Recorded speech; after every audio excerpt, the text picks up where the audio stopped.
Hi, and welcome to this episode of my podcast. My name is Kalsoom, and I specialize in training medical professionals how to get the score they need in IELTS or OET so that they can get their dream job, take their career to the next level, and start living their best life with their families by providing them with bigger and better opportunities.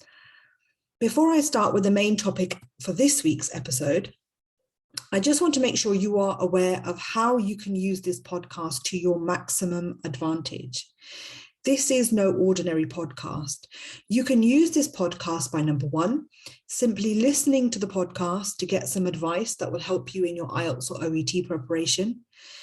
Number two, you can actively listen to this podcast to improve your listening skills.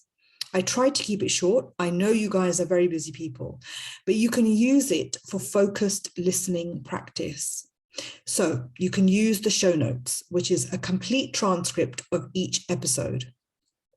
You can read the episode as you listen and analyze the language, learn new words or phrases, practice your pronunciation or intonation. Number three, also included in the show notes are comprehension style questions, usually, not every episode, but mostly. These you can use by reading the transcript and using your skimming and scanning techniques to answer the questions. Answers are provided at the end, but you can also check your answers by listening to the podcast again. Number four, you can use it as a listening test and answer the same comprehension style questions while listening.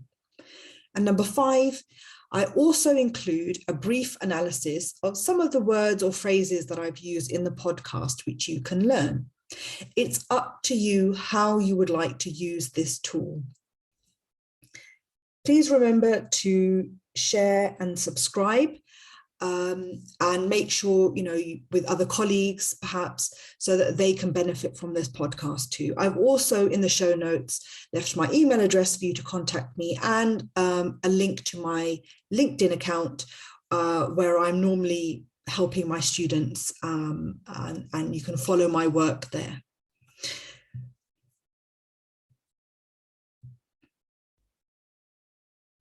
Okay, so let's look at 10 reasons why you're probably not getting the score you need in either IELTS or OET.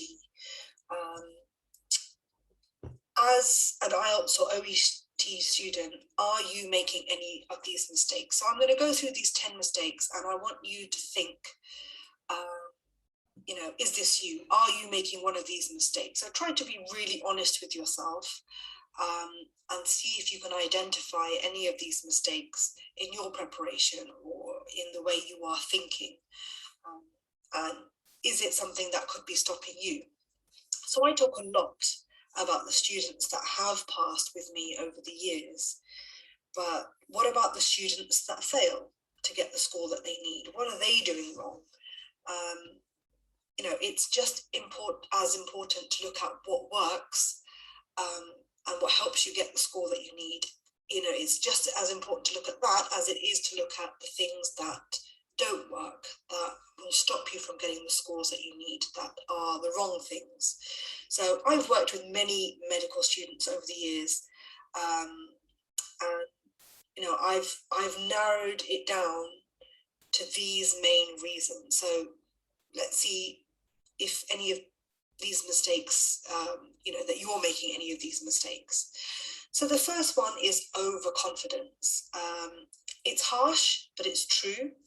I'm just going to say it like it is. As doctors and nurses, you are all very intelligent people. And you've studied complicated subjects to a very high level.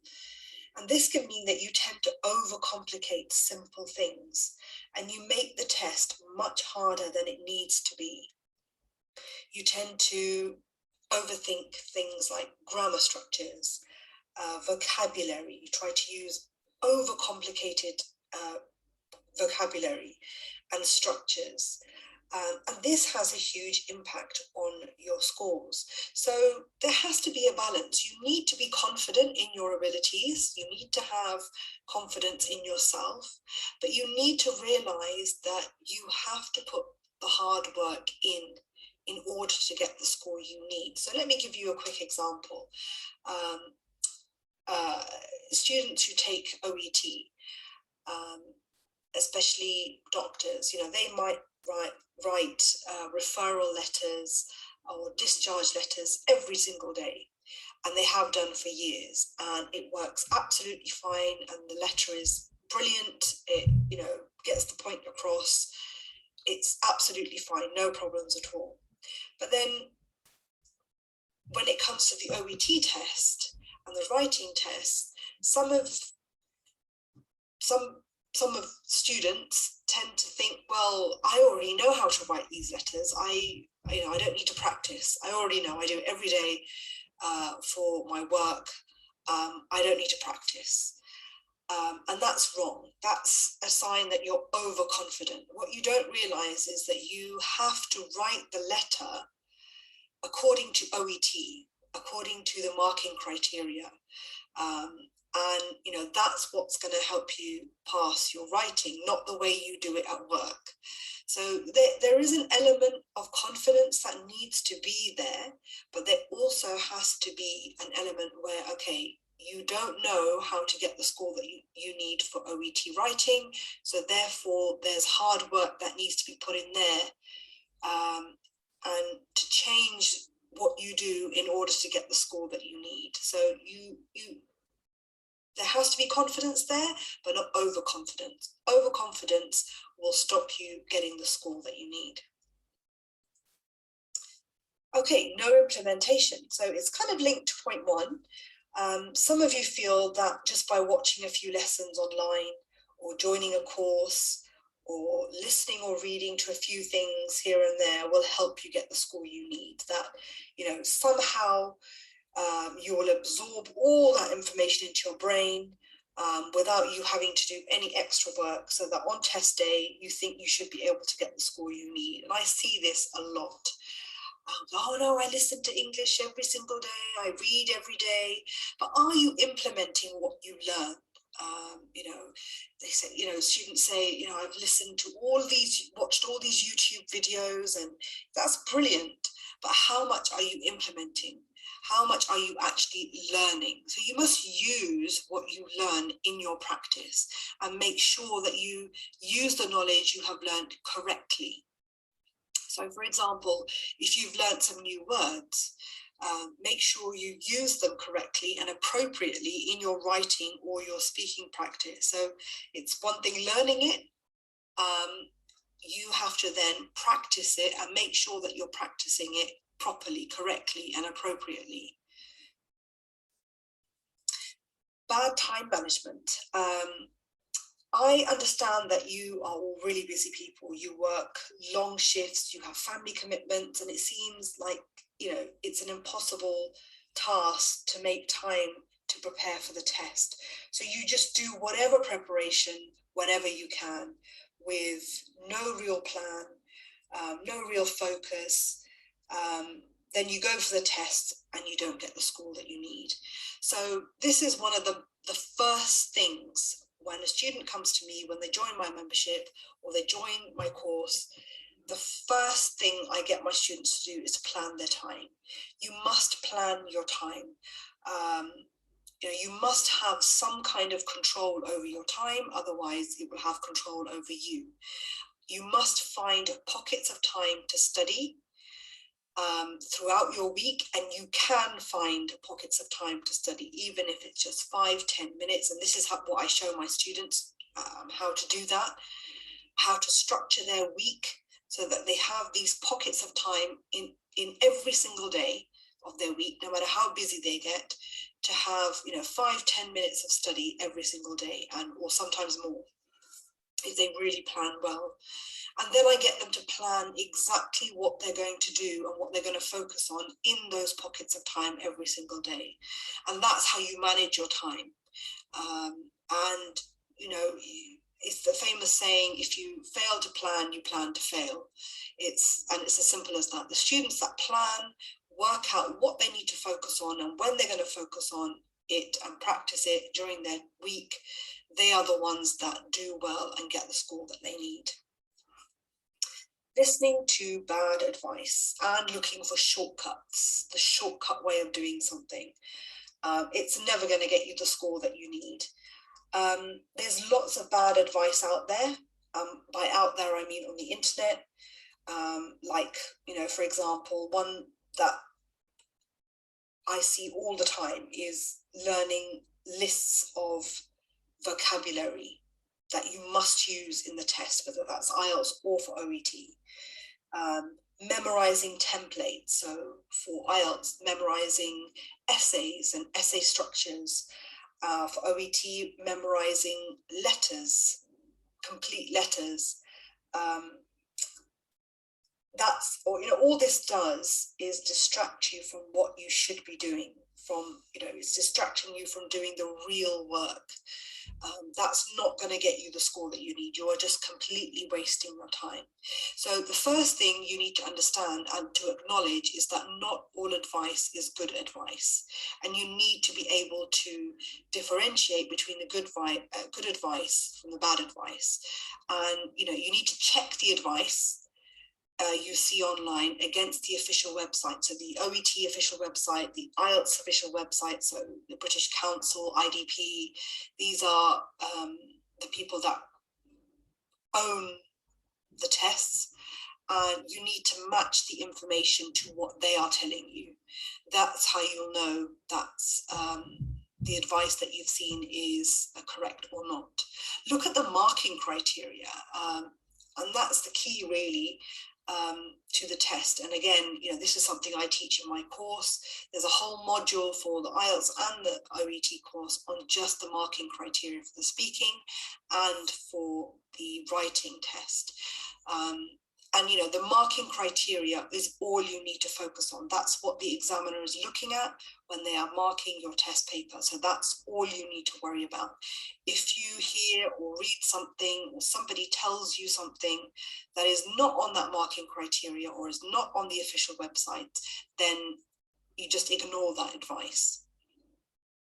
And you need to find a credible teacher to get proper feedback. And feedback is really, really important. You need to know where you are, what level you are at. You can practice, but how will you know you've improved?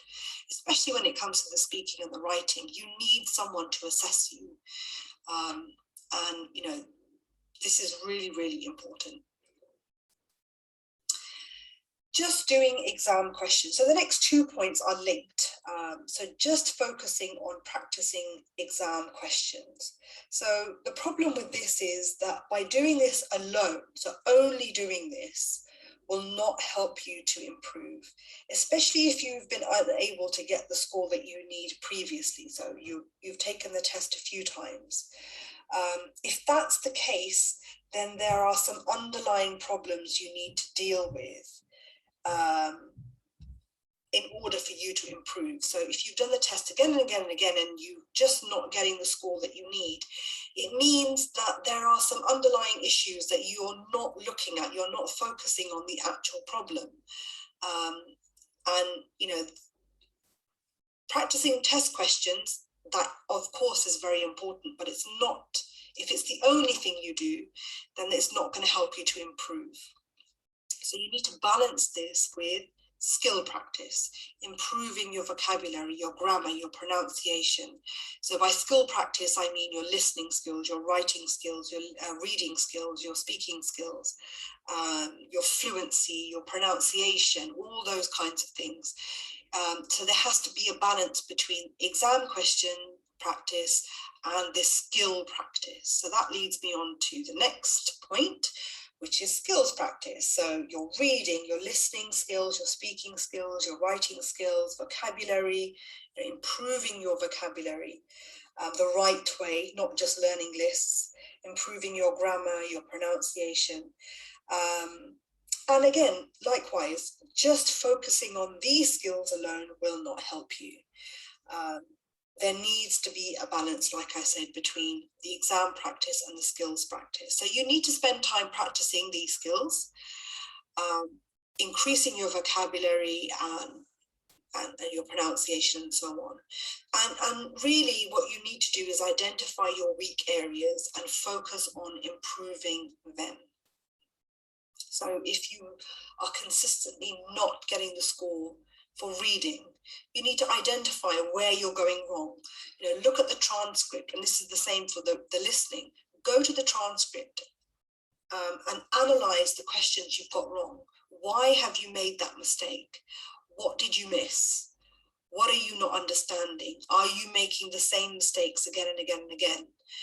Is there a pattern? So, that clearly shows then that there are underlying issues there that you need to focus on. Those are your weak areas you need to focus on. Number 7, not getting expert feedback, or asking non-experts, or not asking anyone to analyze your writing or assess your speaking especially. How will you know if you are test ready if you don't get expert feedback? With the reading and listening, it's a little bit different. You can kind of see what score you're getting, and like I mentioned before, you can analyze your mistakes and improve from there. But with the writing and the speaking, you have to be assessed by an expert. Otherwise, how will you know if you are ready to take the test?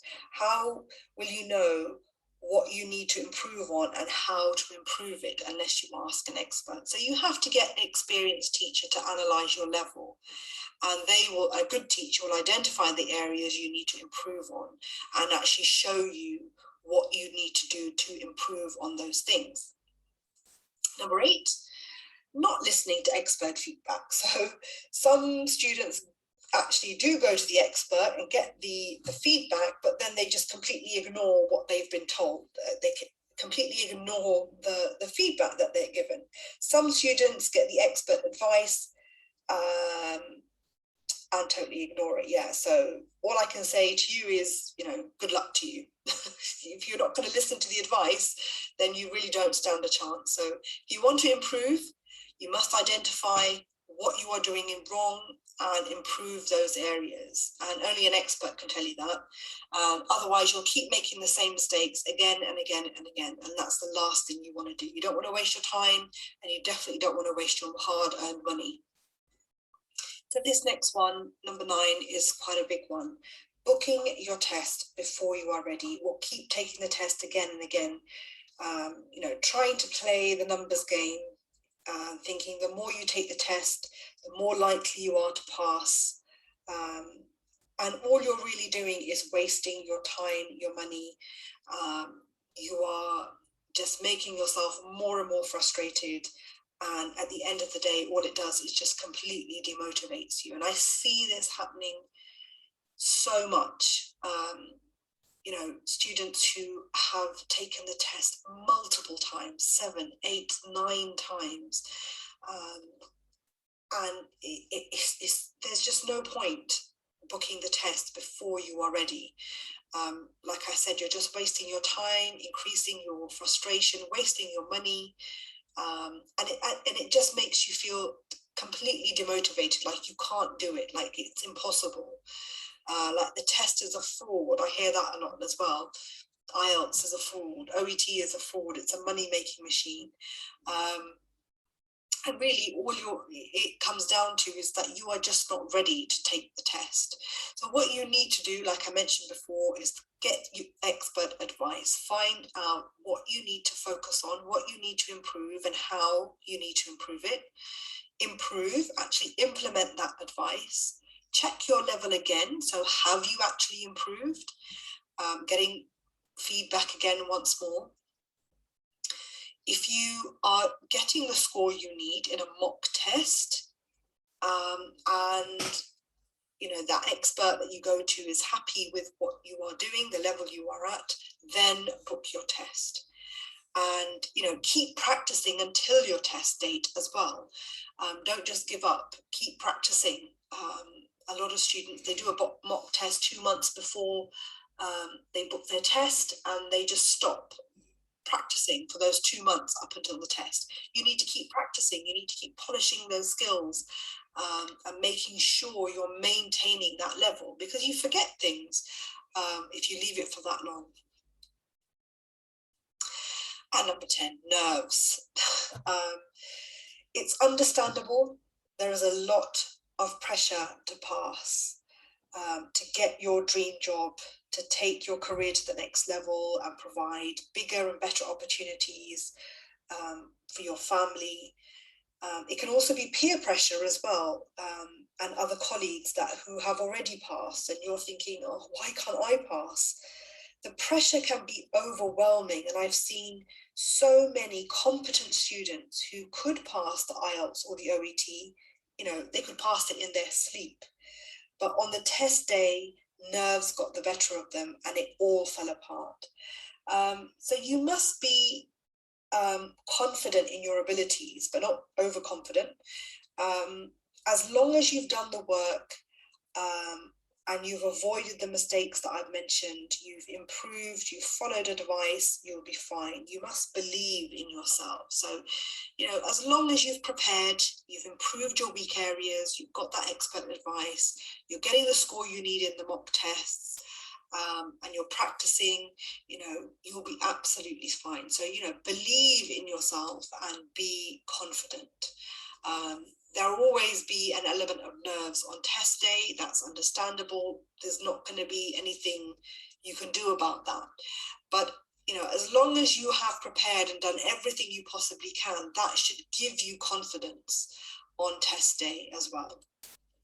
Okay, so which of these mistakes are you making or have you made? Be honest. Don't waste your time and money and cause unnecessary stress for yourself.